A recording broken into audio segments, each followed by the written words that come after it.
नमस्कार. सांगली मिरज आणि कुपवाड शहर महानगरपालिकेच्या वतीनं वाढवण्यात आलेल्या घरपट्टीच्या विरोधामध्ये आज सांगलीतील सर्व व्यापारी असतील, नागरिक असतील, कष्टकरी असतील, हमाल असतील, तोलाईदार असतील, पानपट्टीधारक असतील, रिक्षाचालक आहेत, या सर्वांच्या वतीनं आज भव्य असा मोर्चा सांगली नगरपालिकेवर काढण्यात आला आणि या मोर्चाचं नेतृत्व करणारे काही नेते पदाधिकारी आपल्याबरोबर आहेत राष्ट्रवादी काँग्रेसचे शहर जिल्हाध्यक्ष प्राध्यापक पद्माकर जगदाळे सर. काय सांगाल सर, कारण तुम्ही आता महापालिकेच्या सत्तेमधले एक घटक पक्ष आहात आणि तरीसुद्धा या मोर्चामध्ये सहभागी झालेला आहात. मुळात घरपट्टीची जी दरवाढ केलेली आहे ती इतकी भयानक आहे. आत्ताच एक माणूस इथे येऊन गेला, पत्र्याच्या घराला 5 लाख रुपये घरपट्टी आली. म्हणजे हा सगळा सावळा गोंधळ चाललेला आहे. या या या या या या येऊ दे. तुम्हाला या ठिकाणी मी एक उदाहरण दाखवतो. आपलं नाव काय? विनय यशवंत. हा, विनय यशवंत सूर्यवंशी. हा. तुमचं घर कुठे आहे? गणपती मंदिर शेजारी. हा. कशाचं घर आहे? पत्र्याचं घर आहे. हा. किती घरपट्टी आली? 5.5 लाख रुपये. 5.5 लाख रुपये. हे बघा, सगळे तुमच्या समोर अशी अनेक उदाहरणं आहेत. आणि यामुळं आमचं असं म्हणणं आहे की जी घरपट्टी तुम्ही लागू केलेली आहे सगळी थांबवा.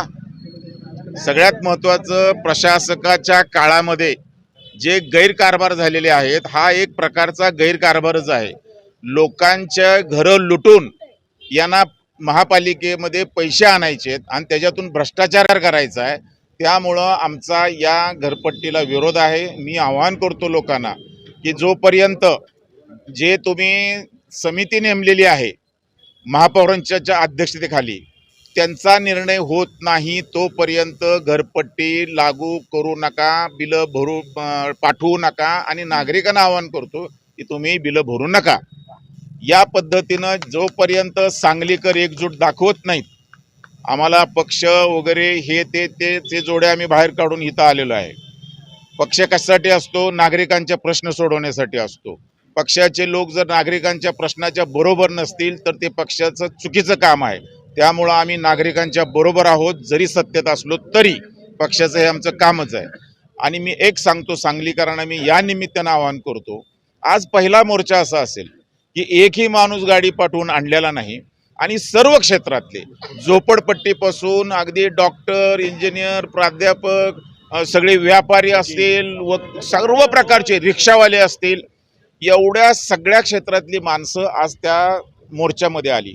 अशीच जर एकजूट दाखवली तर या सांगली मिरज कुपवाड महापालिकेमध्ये जो सावळा गोंधळ चाललेला आहे त्याच्यावर टाच आणल्याशिवाय आम्ही राहणार नाही. या सर्वांची आम्ही आता इथून पुढं एक कमिटी करतोय.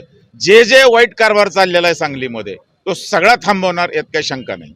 नक्कीच आपल्याबरोबर आता हनुमंतराव पवार आहेत, आपण त्यांच्याशी बोलूया. काय सांगाल, या समितीमध्ये एक घटक आहात तुम्ही, कशापर्यंत आजचा आपल्या घरपट्टी विरोधी कृती समितीचा सर्वपक्षीय मोर्चा पाहिल्यानंतर आणि त्यामध्ये सामील झालेले सर्व घटक पाहिल्यानंतर पुन्हा एकदा सांगलीमध्ये अन्यायाविरुद्ध लढणे, चुकीच्या गोष्टीला विरोध करणं आणि प्रशासनाचा असेल, सत्तारूढ प्रशासनाचा असेल, बेबंदशाही आणि बेकायदेशीर कारभार, मग तो सगळ्या ऑफिसेसमधला असेल, हा या ठिकाणी यापुढे चालणार नाही अशा पद्धतीचा इशारा आजच्या मोर्चानं आणि आजच्या सांगली मिरज कुपवाड शहर बंदनं दिलेला आहे. या ठिकाणी आजचा जो मोर्चा होता तो मालमत्ता कर आकारणी निर्धारणासंदर्भात होता. 15 वर्ष झालं नवीन कर निर्धारण प्रशासनानं केलेलं नाही. खरं म्हणजे कायद्यातील तरतूद आहे की 5 वर्षानं, दर 5 वर्षानं ते झालं पाहिजे. केलंय ते केले 15 वर्षानं एकदम, आणि 15 वर्षानंतर मध्ये जे घरपट्टी वाढ केलेली नव्हती त्याचा सगळा वरवंटा सगळी वाढ आज नागरिकांच्या सांगली मिरज कुपवाड शहरातल्या नागरिकांच्या लादलेली आहे। AC ऑफिसमध्ये बसून या प्रशासनानं ही वाढ केलेली आहे, पण आज रस्त्यावर उतरून पावसाचं वातावरण असताना उखाडा असताना सुद्धा अशा परिस्थितीमध्ये सर्व नागरिक आज रस्त्यावर उतरले। ते आम्हाला न्याय आणि परवडणारी घरपट्टी जर प्रशासनाने दिली नाही तर या पुढच्या काळामध्ये पुढचे कायद्यालीन बाबी असतील किंवा आंदोलनाचे पुढचे टप्पे असतील हे या ठिकाणी सर्व नागरिक सांगली मिरज आणि कुपवाडमधले करतील।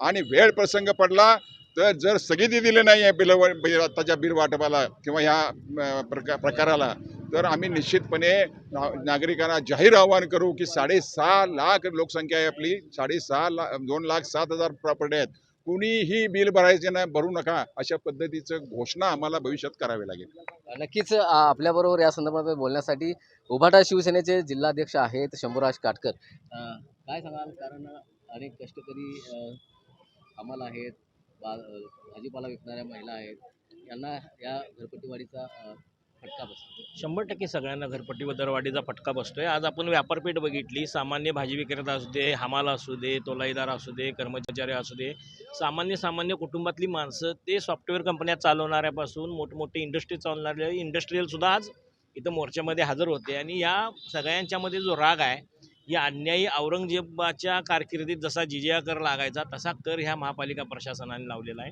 हनुमंतराव पवार साहेबांनी आत्ता सांगितलं, तात्विक मुद्दे सांगितले, तांत्रिक मुद्दे सांगितले, कलम कायदा सगळा वाचून सांगितला, तरीसुद्धा हे प्रशासन त्यांचं ऐकून घ्यायला आणि समोरच्याची बाजू समजून घ्यायला मानसिकतेत नाही।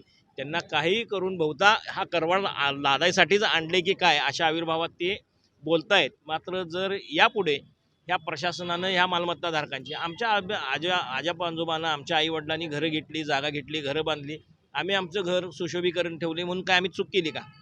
आमच्या घराला घरभाडं दिल्यागत आम्ही वर्षाची घरपट्टी भरायची आहे। मालमत्ता कर, ड्रेनेजचा कर, परत अन्य काही उपयोग करता कर, एकच कर किती ठिकाणी लावणार आहे तुम्ही? हातगाडीवाल्यांच्याकडे तो कर आहे उपयोग करता म्हणून तुम्ही जागेवर रोजचे भुई भाड्यापासून कचरा उठवण्याचा घेताय, तुम्ही वाणिज्याचा घेताय, तुम्ही घरगुतीचा घेताय, प्लस तुम्ही वर्ण हा उपयोग करता घेताय आणि घरपट्टीत परत स्वच्छता करायला लागली। म्हणजे अशी स्वच्छता काही केली जाते? तुम्ही चला काही परिसरात महापालिकेच्या समोरचा रिक्षा स्टॉप आहे, किती स्वच्छता आहे बघा, लोकांना बसायला जागा नाही, ह्या लोकांच्याकडून फक्त लुटायचं। ड्रेनेज कर तर ड्रेनेज लाईन जोडल्यानंतर ती ॲक्टिवेट झाल्यानंतर लावायचं आहे। कुपवाड ड्रेनेज योजनेला 230 कोटी रुपये मागच्या वर्षी मंजूर झाले आहेत, अजून लाईन टाकायचं काम चालू आहे। गेली 25 वर्षे महापालिका अस्तित्वात आल्यापासून ड्रेनेज कर लुटला जातोय आणि आमच्या ज्या सुलभ शौचालयाच्या टाक्या आहेत त्याचं सक्शन करायचं आहे, त्याचे पावते महापालिकेच्या करतोयच की, त्याचा काय असा वेगळा कर वेगळा लावायचा आहे?